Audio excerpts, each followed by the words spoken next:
अगस्त 1945 American army ने Hiroshima और Nagasaki पे एटॉमिक बॉम्बिंग से कुछ दिन पहले जापान को अलर्ट किया था, लाखों पैम्पलेट्स को प्लेन से शहरों पर गिराकर। आज हम बात करेंगे एक ऐसी घटना की जो दुनिया के इतिहास की बहुत ही इम्पोर्टेंट घटनाओं में से एक है। हम बात कर रहे हैं हिरोशिमा और नागासाकी के एटॉमिक बॉम्ब ब्लास्ट की। लेकिन इसे जानने से पहले हमें ये जानना होगा कि ये बॉम्ब जापान पर क्यों गिराया गया था। तो आइए जानते हैं इस बॉम्ब ब्लास्ट के पीछे की कहानी। ये कहानी शुरू होती है 1 सितंबर 1939 को वर्ल्ड वॉर 2 के दौरान। वर्ल्ड वॉर 2 की शुरुआत 1939 को हुई थी, जिसका अंत जापान के बॉम्ब ब्लास्ट के बाद 2 सितंबर 1945 को हुआ।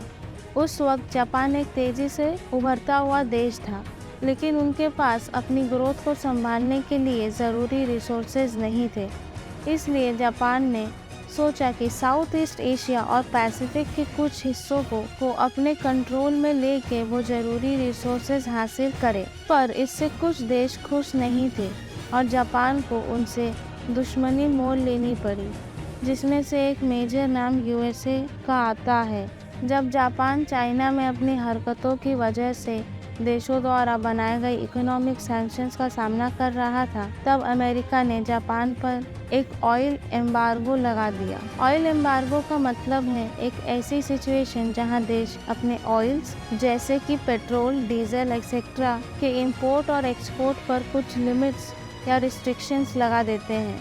इससे जापान की मिलिट्री और इंडस्ट्रियल ग्रोथ के इम्पोर्टेंट रिसोर्सेज नहीं आ पाए। जापानीज लीडर्स का स्टेटमेंट उस वक्त ये था कि उन्हें अपना मकसद पूरा करने के लिए पर्ल हार्बर मिलिट्री बेस पर सरप्राइज अटैक करना होगा। असल में जापान का प्लान था कि वो फिलीपींस पर हमला करेंगे, जो उस वक्त अमेरिका के कंट्रोल में था। लेकिन पर्ल हार्बर बेस फिलीपींस से क्लोज होने के कारण अमेरिका तुरंत एक्शन ले सकता था इस अटैक के अगेंस्ट। इसलिए जापान ने शातिर प्लान बनाया कि वो पहले पर्ल हार्बर पर हमला करके अमेरिका की मिलिट्री पावर को डिस्ट्रॉय करेंगे। इससे पहले भी जापान और अमेरिका के बीच कुछ नेगोशिएशंस चल रही थी जो सक्सेसफुल नहीं हो पाई थी। 7 दिसंबर 1941 को जापान ने पर्ल हार्बर बेस पर सरप्राइज अटैक लॉन्च किया। अमेरिका के लिए एक भयानक झटका था, क्योंकि उन्होंने ऐसी कोई हरकत की उम्मीद नहीं की थी। उस वक्त यूएस के 32nd president Franklin D Roosevelt ने 8 दिसंबर 1941 को इस घटना के बारे में बात करते हुए अपनी स्पीच में कहा कि 7 दिसंबर, a date which will live in infamy. Yesterday, December 7th, 1941, a date which will live in infamy. इनकी स्पीच को डे ऑफ इन्फेमी स्पीच या फिर द इन्फेमी स्पीच के नाम से भी जाना जाता है। और अमेरिका ने जापान के अगेंस्ट वॉर डिक्लेयर कर दी और कुछ दिन बाद जर्मनी और इटली पर भी वॉर डिक्लेयर कर दी। जिसके बाद अमेरिका ने एक ऐसा प्रोजेक्ट शुरू किया जिसने आगे जाके पूरी दुनिया का रुख ही बदल दिया। इस प्रोजेक्ट का नाम अमेरिका ने द मैनहट्टन प्रोजेक्ट रखा। इस प्रोजेक्ट को खास तौर से जापान के लिए ही बनाया गया था। इस प्रोजेक्ट के अंदर 3 टाइप्स के एटॉमिक बॉम्ब्स बनाए गए और उनकी टेस्टिंग भी की गई। ये प्रोजेक्ट एक सीक्रेट प्रोजेक्ट था, जिसकी जानकारी खास तौर पर जापान को नहीं थी। इसमें काफ़ी बड़े बड़े साइंटिस्ट का हाथ था। इस प्रोजेक्ट के अंदर हिरोशिमा और नागासाकी पर गिराए जाने वाले बॉम्ब्स का भी निर्माण किया गया था। गन टाइप लिटिल बॉय जो हिरोशिमा में गिराया गया था, और इम्प्लोजन टाइप फैट मैन जो नागासाकी पर गिराया गया था, और तीसरा बॉम्ब जो कभी इस्तेमाल ही नहीं किया गया। इन दोनों की टेस्टिंग मेक्सिको जुलाई 1945 में की गई थी। यहीं पर हमारी कहानी में एंट्री होती है सोवियत यूनियन की, क्योंकि जापान वर्ल्ड वॉर 2 में जर्मनी का साथ दे रहा था। बाकी इसकी कहानी काफ़ी लंबी है, जिसे हम किसी और वीडियो में कवर करेंगे। सोवियत यूनियन ने जापान पर इन्वेजन करने के साथ ही अगस्त 1945 में जापान के लीडर्स के फैसलों पर इम्पैक्ट डाला और जापानीज मिलिट्री को एक बड़ा झटका दिया। और साथ ही साथ यूएसए के बॉम्ब ब्लास्ट ने जापान को घुटने टेकने पर मजबूर कर दिया।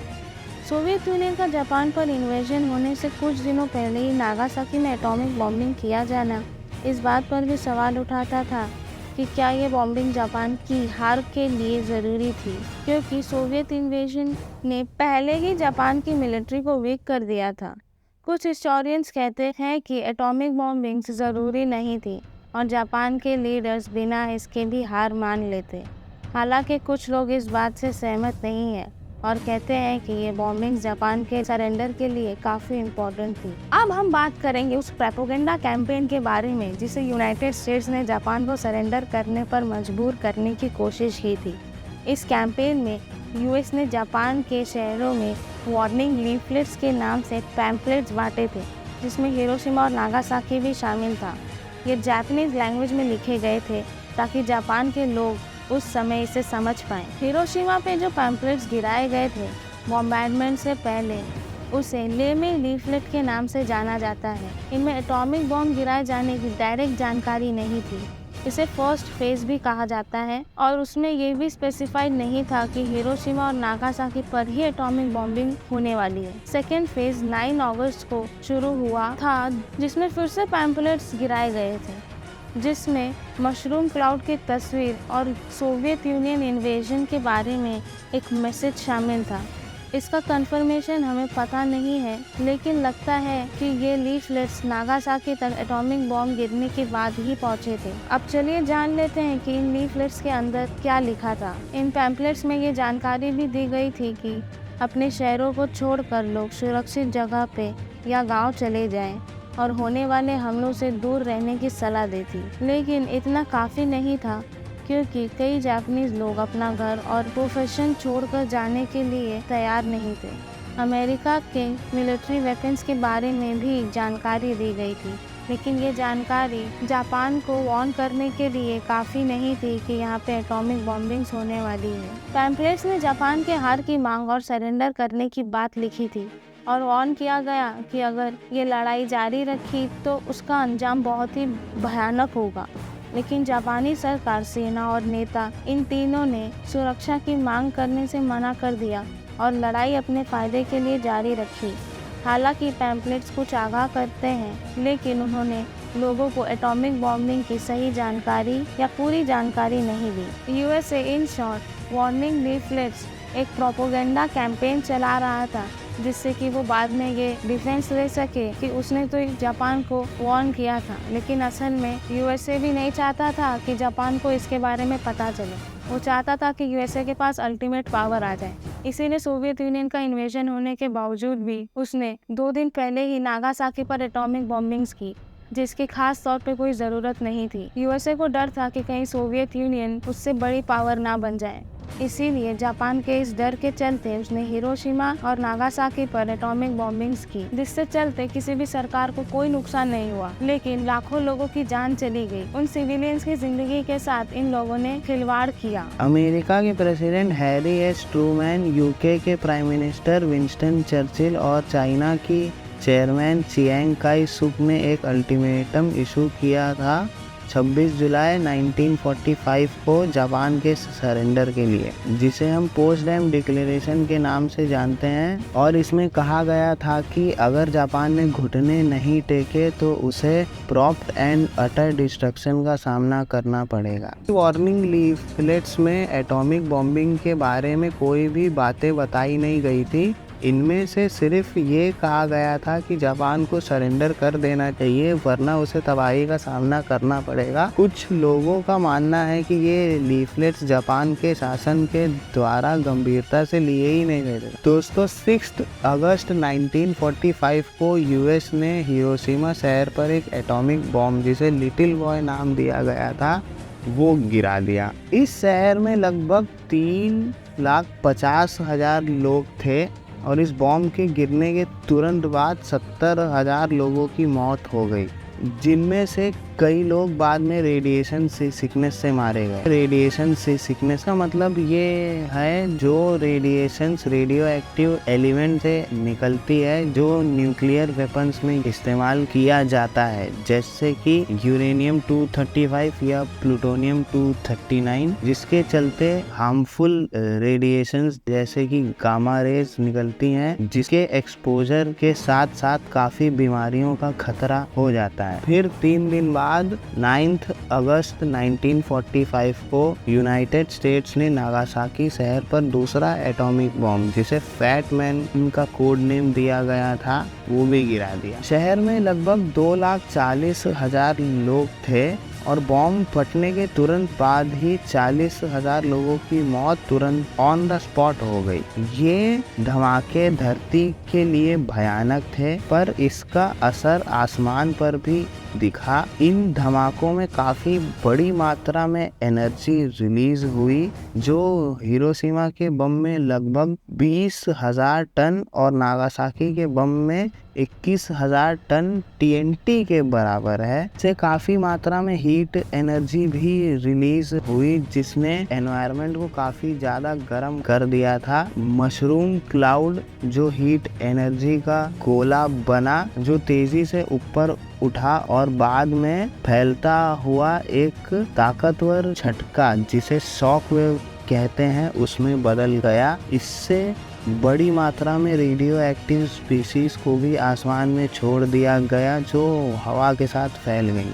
रेडियो एक्टिव एलिमेंट से अफेक्टेड लोगों के लिए भी ये काफ़ी नुकसानदायक था, क्योंकि एनवायरनमेंट ही पूरा पोल्यूट हो चुका था रेडियो एक्टिव एलिमेंट से। हिरोशिमा के जिस बिल्डिंग के ऊपर बॉम्ब गिराया गया था, उस बिल्डिंग का नाम गेनबाकू डोम था हिरोशिमा में, और नागासाकी के लिए कोई भी प्लान नहीं था, जिसके कारण शहर में बहुत बड़ा नुकसान हुआ। हिरोशिमा और नागासाकी बम धमाकों के पीड़ितों को हिबाकुशा कहा जाता है। ये एक जापानीज शब्द है जिसका मतलब है बॉम्ब से प्रभावित लोग। लगभग 6,50,000 लोगों को हिबाकुशा के रूप में मान्यता दी गई है। 31 मार्च 2022 तक 1,18,935 लोग अभी भी जिंदा है। जापानी सरकार ने उन लोगों को अलग से मान्यता दी है जो रेडिएशन के कारण होने वाली बीमारियों का शिकार हुए। हिरोशिमा और नागासाकी के स्मारकों में भी हिबाकुशा के नाम लिखे गए हैं, जो इस बम धमाकों के कारण मारे गए हैं। अगस्त 2022 तक स्मारकों में 5,26,000 हिबाकुशा के नाम लिखे गए हैं, जिसमें से 3,33,907 हिरोशिमा में और 1,92,310 नागासाकी में है। आपको जानकर आश्चर्य होगा कि हिरोशिमा में से 200 लोग नागासाकी में सुरक्षा के लिए भाग कर गए थे। हिरोशिमा दुनिया का पहला शहर है जो न्यूक्लियर हमले का शिकार हुआ था। हिरोशिमा शहर में एक पार्क स्थित है जो 1,40,000 लोगों की मौत की याद में बनाया गया था। इसे हम पीस मेमोरियल पार्क के नाम से जानते हैं। इस पार्क का सिर्फ यही मकसद नहीं है कि सिर्फ हमले के शिकार हुए लोगों की याद को जिंदा रखना, बल्कि दुनिया भर में शांति और अमन का संदेश देना। हर साल 6 अगस्त को यहाँ हिरोशिमा पीस मेमोरियल सेरेमनी का आयोजन होता है। यहाँ हर साल 1 मिलियन से भी ज़्यादा लोग आते हैं और 1 मिनट का मौन व्रत रखते हैं इस भयानक घटना के ऊपर। ये पार्क पहले शहर का सबसे बिजी कमर्शियल और रेसिडेंशियल डिस्ट्रिक्ट हुआ करता था, लेकिन एटॉमिक बॉम्ब के गिरने से एक खुली जगह बन गई। यह पार्क इतना बड़ा है कि इस पार्क में आज मॉन्यूमेंट्स, म्यूजियम्स और लेक्चर हॉल्स भी बने हुए हैं।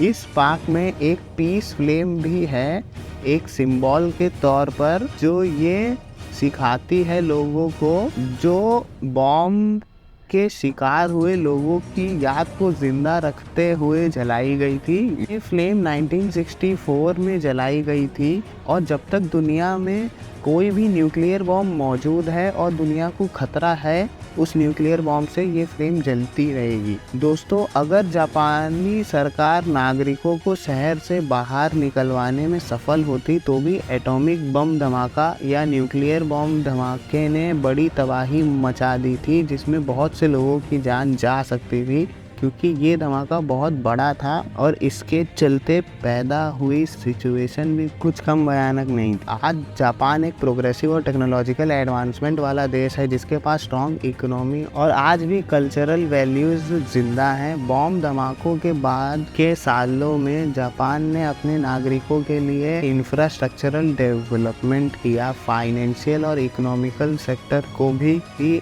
और ग्रोथ देखने मिली। आज जापान देश रोबोटिक्स, इलेक्ट्रॉनिक्स और ट्रांसपोर्टेशन के क्षेत्रों में भी काफ़ी आगे बढ़ गया है। जापान अपनी कल्चरल वैल्यूज़ के लिए बहुत फेमस है, लेकिन एटॉमिक बॉम्ब के परिणाम भी देखे जाते हैं जापान शहर में आज भी, जैसे कि आज भी बच्चे फिजिकली चैलेंज्ड पैदा होते हैं। जापान का कुछ एरिया आज भी रेडियो एक्टिव जोन में आता है, वहाँ आना जाना मना है। हिरोशिमा और नागासाकी में परमाणु बम गिराने से सबसे बड़ा नतीजा ये था कि दुनिया के सामने एक नई और शक्तिशाली न्यूक्लियर वेपन की ताकत सामने आई।